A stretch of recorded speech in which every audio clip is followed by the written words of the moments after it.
Hello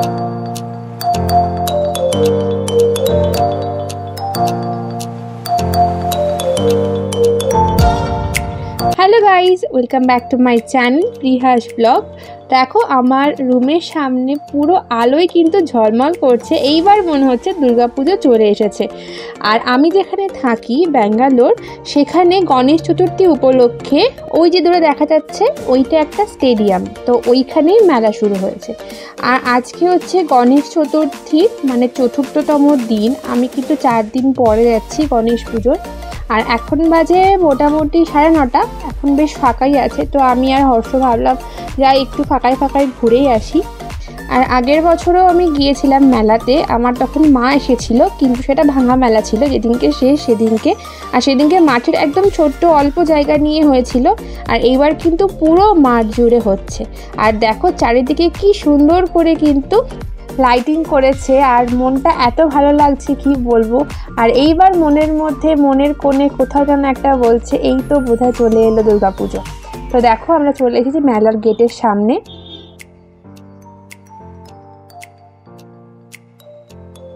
তো এখন আমরা ঢুকবো মেলার ভেতরে। আর ওর গেছে গাড়ি পার্ক করতে।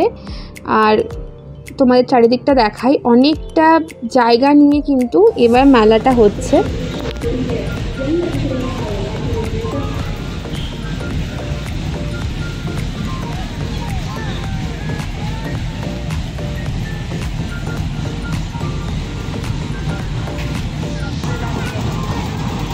আর এখানে খুব সুন্দর সুন্দর বাচ্চাদের বড়দের অনেক অ্যাক্টিভিটিস ছিল। এই যে বাইক চালানো, টয় ট্রেন, তারপরে যেগুলো ওই জলের মধ্যে যে গাড়িগুলো ঘোরা, ঠিক আছে, এইগুলো যে গাড়িগুলো রাউন্ড করে করে ঘুরছে, এগুলো আমার খুব ভালো লাগে। মানে এখন মনে হয় যে সেই বয়সটা যদি আবার ফিরে পেতাম, যে এইগুলো চড়তে পারবো। কিন্তু যেগুলো বড়রা যেগুলো চড়ে, যে অ্যাক্টিভিটিসগুলো বড়রা করে, মানে নাগরদোলনা বা ব্রেক ড্যান্সার, এইগুলো আমি আবার করতে পারি না, এগুলোতে আমার বড্ড ভয়। তো এই জন্য ছোটোদের যেই অ্যাক্টিভিটিসগুলো ওগুলো ভালো লাগে, কিন্তু সেই বয়সটা নেই বলে আর কিছু করার নেই। ওইদিকে জাস্ট তাকিয়ে থেকে আর বাচ্চাগুলোকেই দেখি।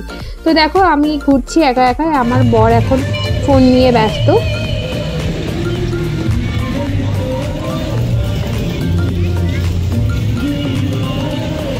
কিন্তু এই নাগরদোলনাটা খুব সুন্দর, অনেকটা বড়, মানে আমার রুম থেকে আমি নাগরদোলনাটাকে দেখতে পারি।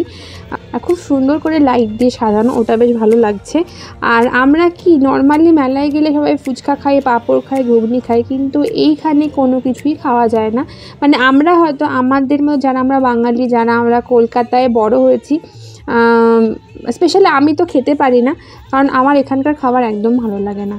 তো ঘুরতে ওখানে একটা ফাংশান হচ্ছিলো, একটা গানের ফাংশান হচ্ছিলো। তো সেটা একটুখানি 2-1 মিনিট দাঁড়ালাম। আর যেহেতু ওদের ভাষা বুঝতে পারি না, তো শুধু সুরটাই বুঝলাম, কথাগুলো আর বুঝতে পারিনি। বাট যিনি গান গাইছিলেন খুব সুন্দর গান গাইছিলেন। আর এখানে অনেকটা বড় একটা সুন্দর গণেশ ঠাকুর হয়েছিল, অনেকটাই বড়। তো সেটা এখন অবধি ভাসান হয়নি, ওটা আরও 2 দিন থাকবে, তারপরে ভাসান হবে।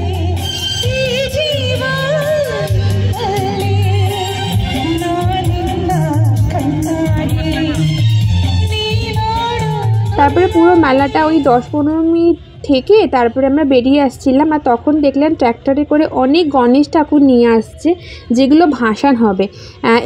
এইখানেই নর্মালি গণেশ পুজোর দিন ভাসান হয়, কিন্তু এখনও অবধি ভাসান চলছে। তাই হর্ষ বললো চলো একটু ভাসানটা দেখে আসি, কারণ আমি আগে কখনো ভাসান দেখিনি, আর ও দেখেনি। তো দেখো গণেশ ঠাকুরটা কি কিউট না।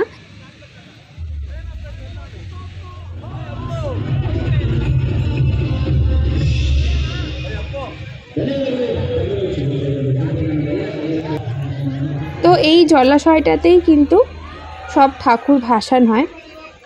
তারপর ওখানে গিয়ে ওই সিঁড়িতে 2-1 মিনিট বসলাম, আর কিছু ঠাকুর আমরা ভাসান দেখলাম, খুব ভালো লাগছিল। আর ওই যে ওখানে 3 জন ডুবুরি আছে, ওরাই মেনলি ঠাকুর ভাসান করে দেয়।